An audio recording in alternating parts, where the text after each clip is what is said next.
I showed up at my guardian's house for our family vacation, but the house was empty except for a note. Change of plans. We left early. Take care of our dog. My cousin snickered over the phone. We'll bring you a souvenir. When they finally came back, they walked in and regretted what they saw. I, 24M, stood in the driveway of my guardian's house, staring at the empty windows and feeling something cold settle in my stomach. The vacation we'd planned for months was supposed to start today. I'd driven 6 hours straight, my beat-up Honda loaded with camping gear and enough excitement to power a small city. Instead, I found myself looking at a house that felt abandoned.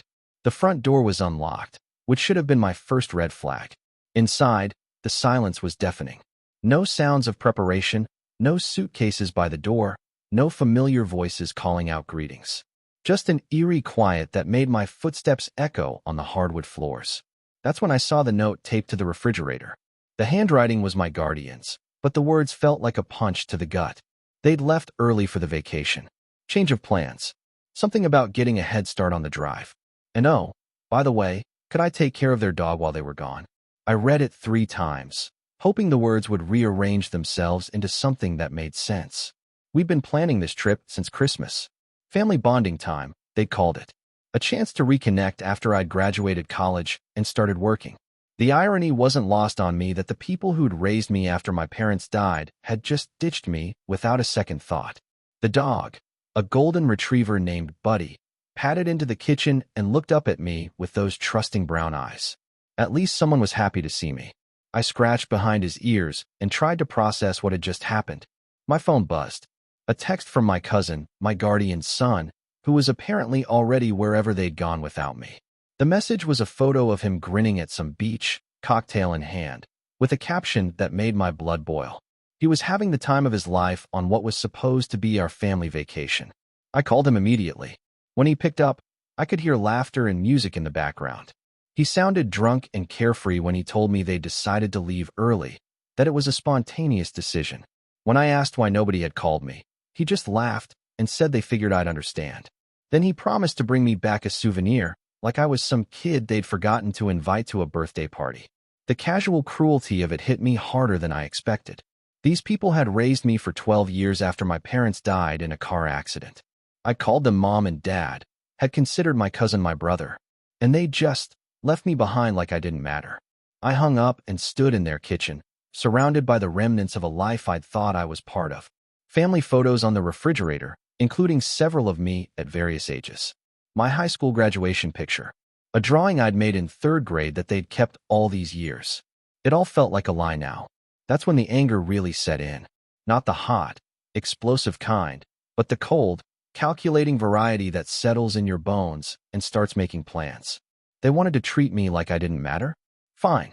I'd show them exactly what that looked like. I spent the first day taking care of Buddy and thinking. The dog was actually great company, and I found myself talking to him as I formulated my plan. They'd left me with their house, their belongings, their entire life.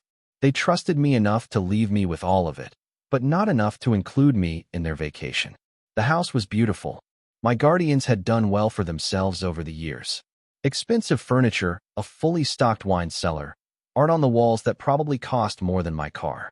They'd always been generous with me, I had to admit. College tuition, a car when I turned 16, spending money when I needed it. But generosity and love weren't the same thing, and this vacation abandonment had made that crystal clear. I started small.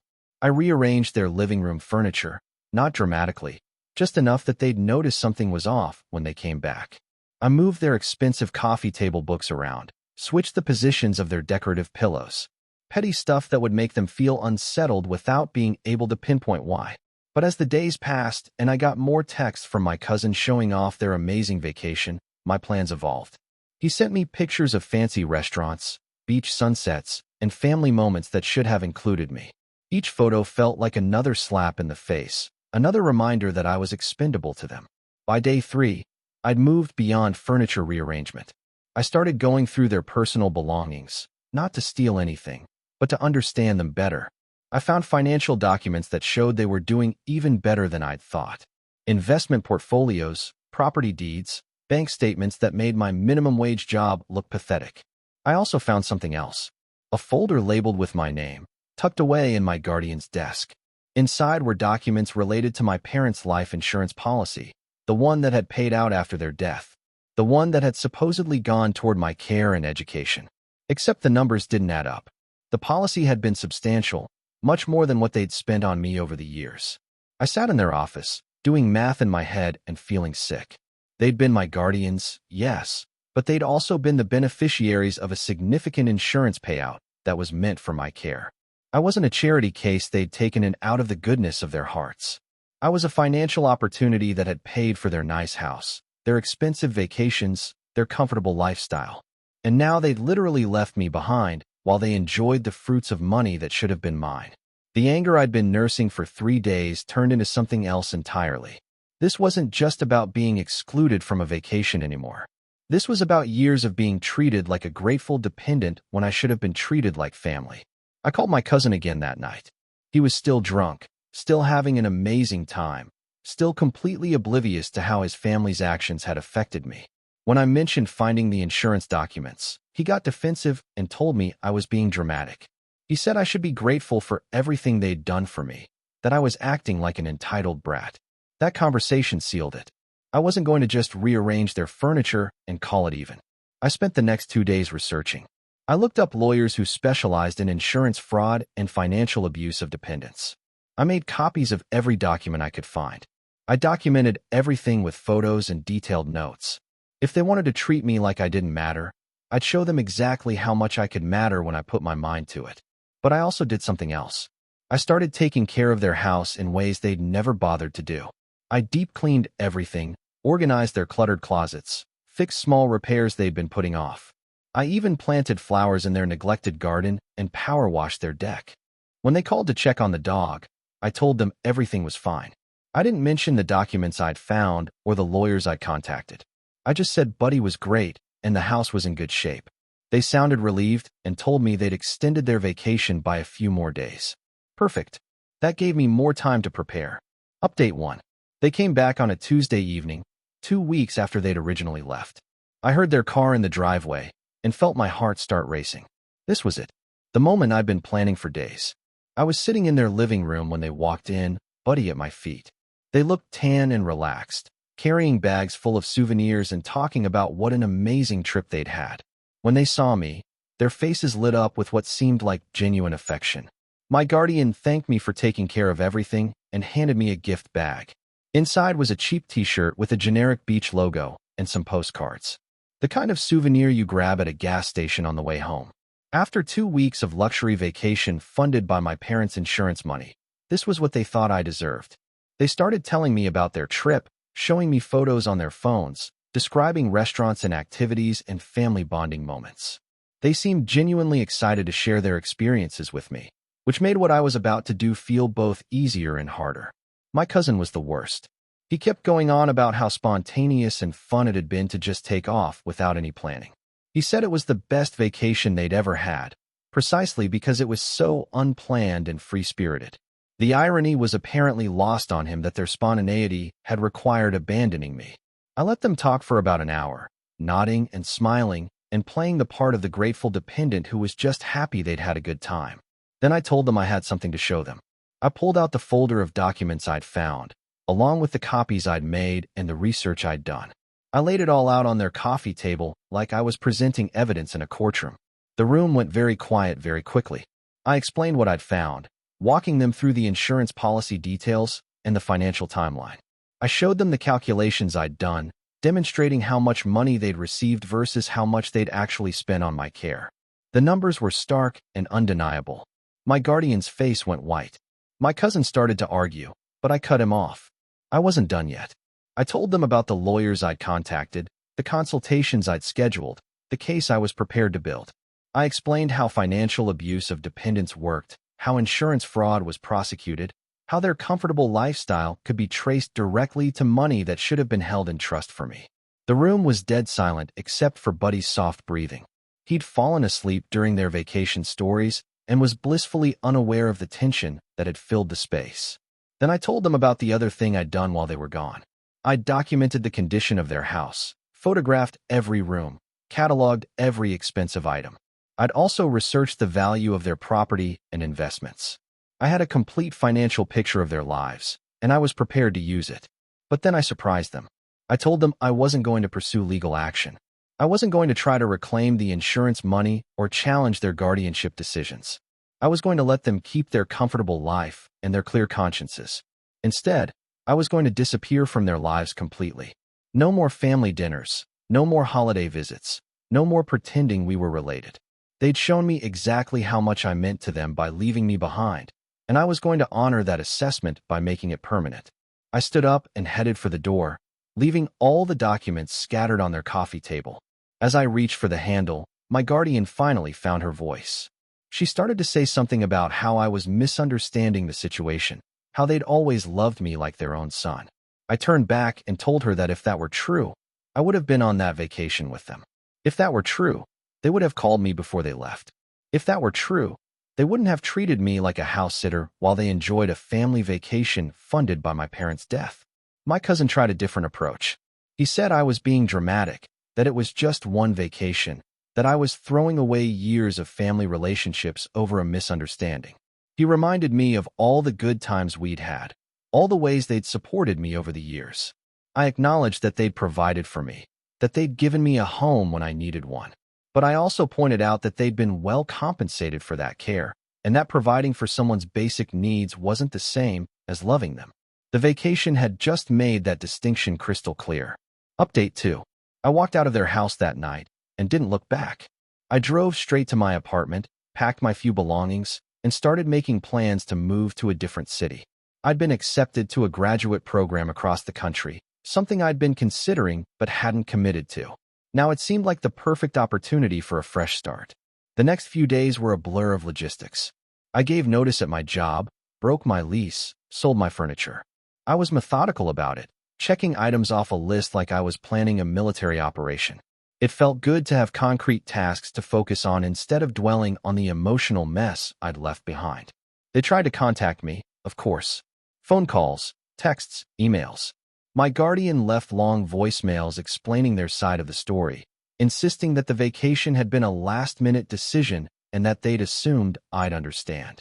She said they'd been planning to take another trip with me later in the summer, that this one had been meant for just the three of them to reconnect as a nuclear family. The phrase nuclear family hit me like a physical blow. After 12 years of calling them mom and dad, I was apparently not part of their nuclear family. I was something else. An addition, an obligation, a dependent. But not family. My cousin's messages were different. He alternated between anger and guilt, sometimes calling me ungrateful and dramatic, other times apologizing and begging me to come back so we could talk things through. He said I was breaking up the family over a misunderstanding, that I was hurting people who loved me. But the damage was done. I'd seen behind the curtain, and I couldn't unsee what I'd found there. The insurance money was just the financial aspect of a deeper truth. I'd never been their son or brother. I'd been their responsibility, their good deed, their tax write-off. And when it came time for real family moments, I was expendable. I didn't respond to any of their messages. I just kept moving forward with my plans, counting down the days until I could leave their city and their lives behind forever. The week before I was supposed to leave, something unexpected happened. I got a call from my guardian's sister, someone I'd met maybe 3 times over the years. She said she'd heard about what happened and wanted to talk to me. We met at a coffee shop, and she told me things I'd never known about my parents' relationship with my guardians. Apparently, there had been tension between the families, disagreements about money and lifestyle choices.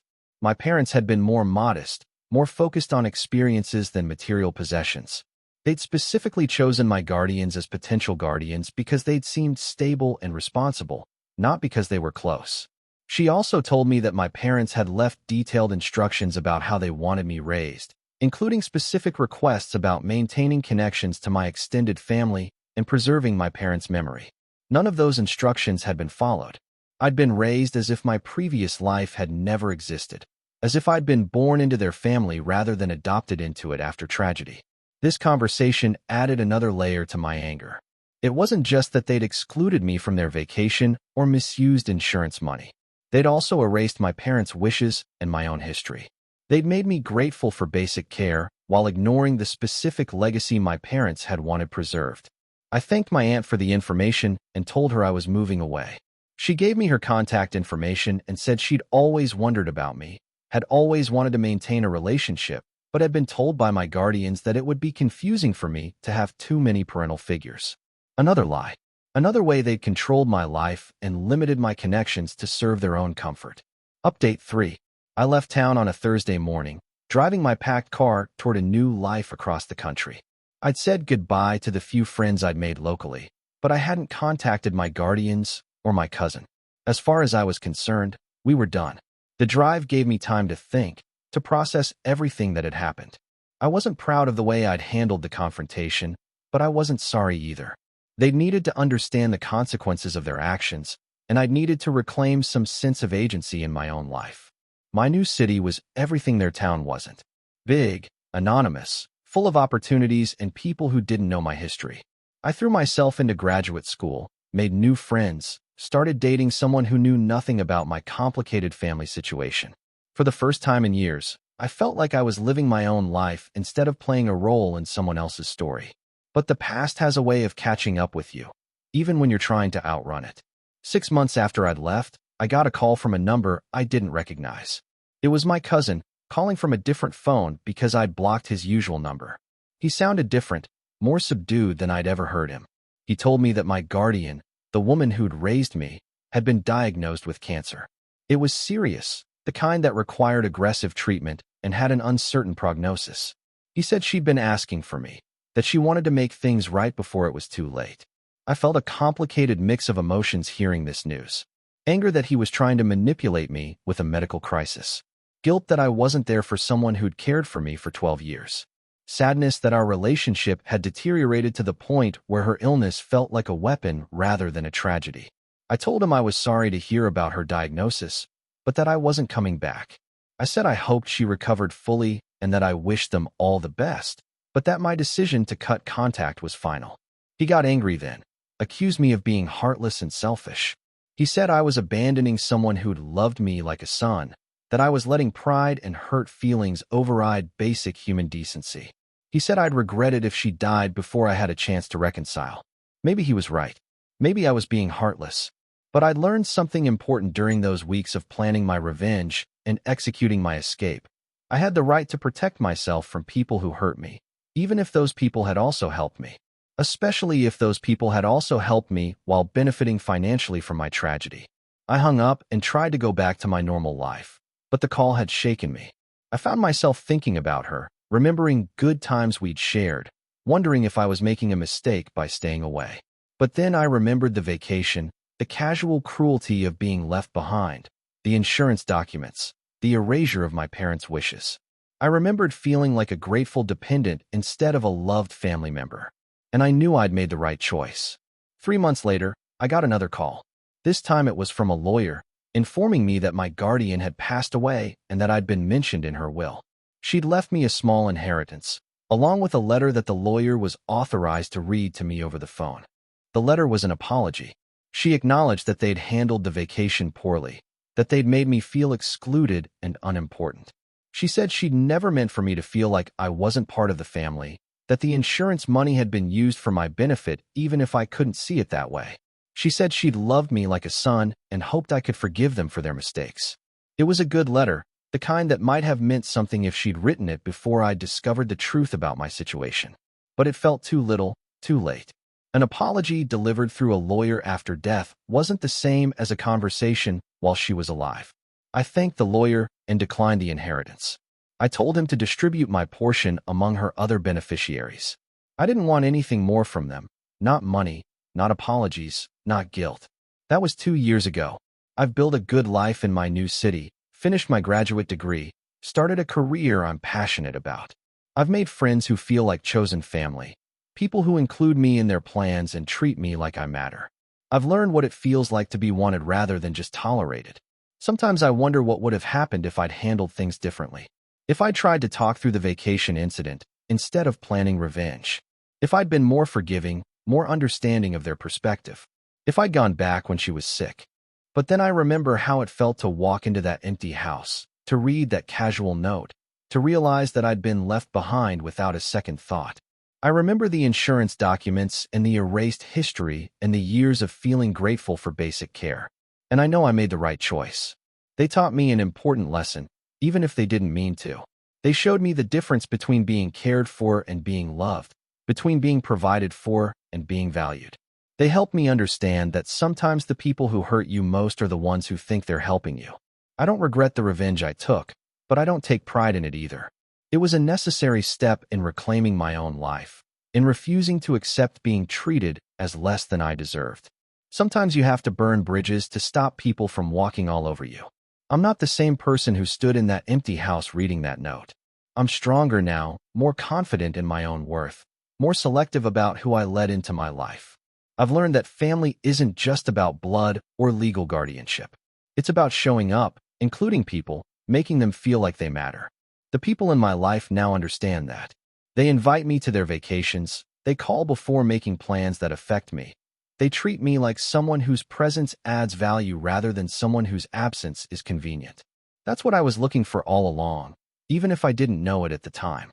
Not revenge, not apologies, not inheritance money.